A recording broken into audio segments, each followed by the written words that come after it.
और तगोदो मेहनतें कदो काविश देख करके कल्बी मसरत हुई। मजलिस उलमाए झारखंड के निगरानी में मुफ्तियान इकराम का एक नूरानी काफिला जो ऑनलाइन तरबियत इफ्ता से आज की तारीख में बासनद होकर के कौम मिल्लत की नब्ज़े हस्ती पर अपनी छाप छोड़ने के लिए पर तौल रहे हैं, उनकी ज़ियारत से हम मुशर्रफ हो रहे हैं। बहुत सारे मशवरे और सुझाव दिए गए कि मुझे क्या करना है, आज क्या बोलना है। बकौले शायर मेरी थोड़ी सी समझ भी उड़ गई, मुझको इस कसरत से समझाया गया। हाँ जी, अजीज़ मुकर्रम हज़रत अल्लामा अबू हुरैरा साहब क़िबला मिसबाही, मुफ्ती आकिब साहब क़िबला और एक और हजरत थे जो हमको पकड़ कर लाने गए थे वहाँ से एयरपोर्ट से। माशाल्लाह पूरे रास्ते में इस इलाके की दीनी और सुन्नी खिदमात के हवाले से तज़किरा होता रहा। बड़ी खुशी मैसर आई कि इस उम्र में इन लोगों ने एक ऐसा बेड़ा उठाया है जो हमारे बड़ों को उठाना चाहिए था, लेकिन अल्लाह जिससे काम ले। गुज़िश्ता 50 साल का हम अहले सुन्नत वल जमात का जो दौरे खिताबत गुजरा है, अगर ये दौरे खिताबत इस रंग में तब्दील हुआ होता तो अगर एक इमाम अहमद रजा की लिखी हुई 1400 किताबों की छाप सदियों पे भारी रहती है, तो ये किया जाने वाला 50 साला काम इंशाअल्लाह कयामत की सुबह तक भारी रहता लोग। मगर जब जागे तब सवेरा। मुबारकबाद हदिये तहनीर इन जिम्मेदार उलमा की खिदमत में।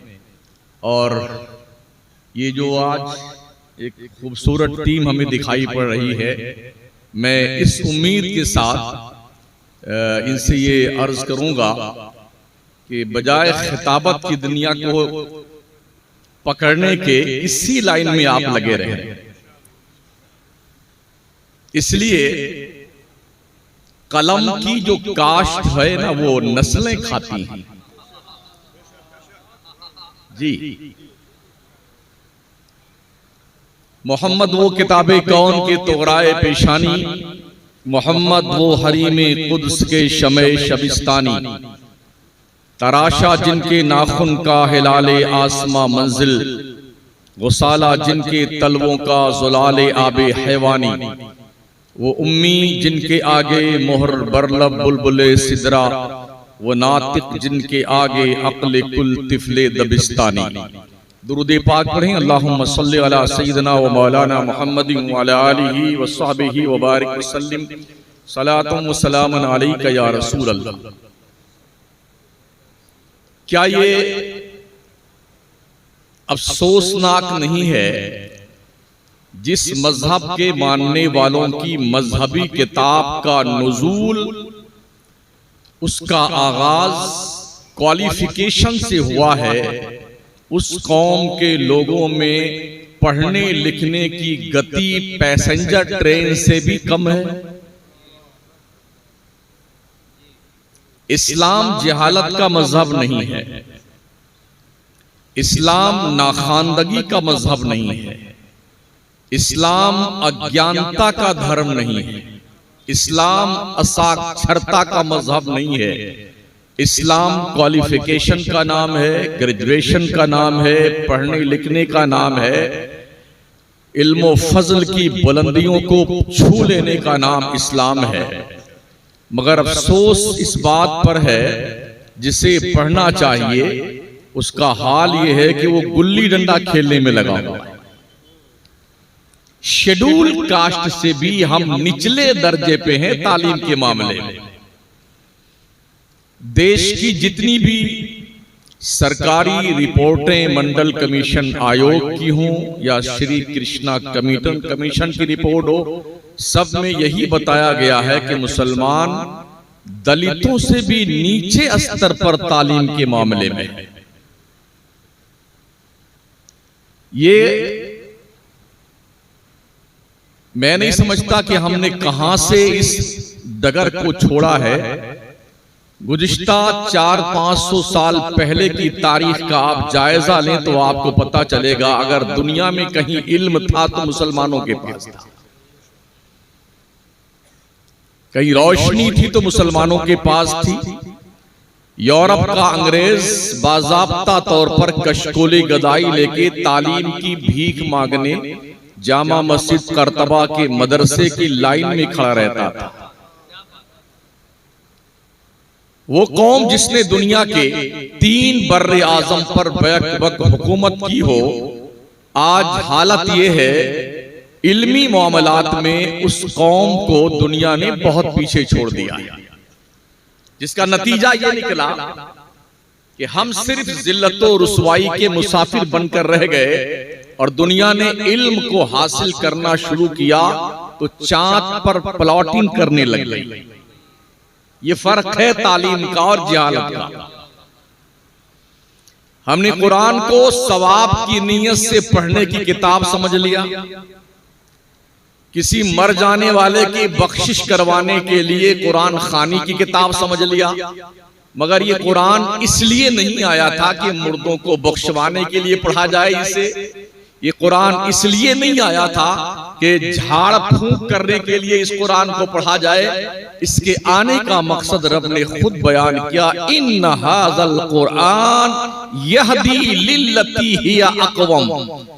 बेशक ये कुरान पूरी दुनिया की कमांडिंग के लिए आया, पूरी दुनिया को अपने कब्जे में लेने के लिए आया, पूरी दुनिया का डायरेक्टर बन करके आया है, पूरी दुनिया को अपने छत्र छाया तले आराम की सांसें लेने और देने के लिए आया है ये कुरान। मगर हमने इसे ताक की जीनत बनाकर रख दिया। आज दुनिया कुरान पढ़ रही है, अंतरिक्ष में जा रही है, कुरान पढ़ रही है, जमीन से खजाने निकाल रही है, पेट्रोल, डीजल, गैस, सोने, चांदी, घासलेट, हीरे जवाहरात, दुनिया कुरान पढ़ती है और ये सब तलाशती है। हमारे यहाँ हालात इतने बुरे हैं कि हमने अपनी कौमों को अलग अलग डिब्बों में बांट रखा है। ये अंसारी साहब हैं, ये खान साहब हैं, ये नाई साहब हैं, ये कुरैशी साहब, ये फलाने साहब। इस बेस पर भी हमारी बर्बादी और तबाही के बाज़ाब्ता तौर पर खुतबे इस मुल्क में पढ़े जा रहे हैं। जबकि अल्लाह फरमाता है, या अय्युहन्नास इन्ना खलकनाकुम मिन ज़करिन व उन्सा व जअलनाकुम शुअबन व क़बाइला लितआरफू इन्न अकरमकुम इंदल्लाहि अत्क़ाकुम। ऐ लोगों, हमने तुम्हें एक मर्द और एक औरत से पैदा किया है, हमने तुम्हारे कबीले बनाए हैं ओनली फॉर इंट्रोडक्शन, सिर्फ पहचानने के लिए। जात पात बरादरी ये जहालत और जंगलीपन की अलामत है। तुम में का बुजुर्ग वो है जो अल्लाह से सबसे ज्यादा डरता है। मगर हमने सोचा जो खान साहब हैं वो ज्यादा बड़े हैं, जो फलाने साहब हैं वो बड़े ज्यादा हैं, जिनके पैसे ज्यादा हैं वो बड़े हैं। जी नहीं, बड़ा वही है जिसे कुरान बड़ा कहता है, और वो है जिसका दिल खुदा से ज्यादा डरता हो, उसको कुरान ने बड़ा कहा है। तो हमने ये जो जात पात की बुनियाद पर, बिरादरियों की बुनियाद पर छोटे और बड़े का कॉन्सेप्ट दुनिया के सामने पेश किया है, गोया ये एक जहालत का कॉन्सेप्ट है। इस्लाम में इसकी कोई जगह नहीं। मैं इसलिए कह रहा हूं कि आज की तारीख में ये बलाए नागहानी हम मुसलमानों में ज्यादा है। हमने उत्तर प्रदेश के बड़े मदारिस देखे हैं। अगर कोई मदरसा चलाने वाला अंसारी बिरादरी का है तो सबसे पहले वो अंसारियों को भरता है उस मदरसे में पढ़ाने के लिए। कोई खान साहब है तो सबसे पहले वो खान साहब को भरेंगे, अगर कोई नहीं मिलता है तब दूसरे ग्रुप में जाते हैं, वरना ब्लड का ग्रुप पहले चेक किया जाता है। समझ रहे हैं? और इस तनाजुर में हमने ऐसे ऐसे गधों को फजीलत की डिग्री लेकर के दरसे बुखारी देते हुए देखा है जो बेचारे हिज्जे नहीं लगा पाते।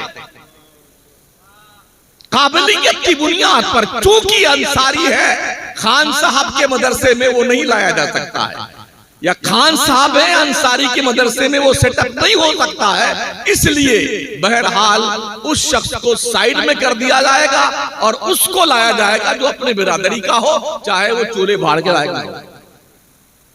इसका नुकसान क्या हुआ मिल्लत का? हमारे वो तलबा, वो बच्चे, वो बच्चियां जो दारुलूम में, जो मदारिस में ज़ेरे तालीम होते हैं, उनकी जिंदगियां भी बर्बाद होती हैं, पैसे भी बर्बाद होते हैं और मिल्लत का नुकसान होता है। मुझे नहीं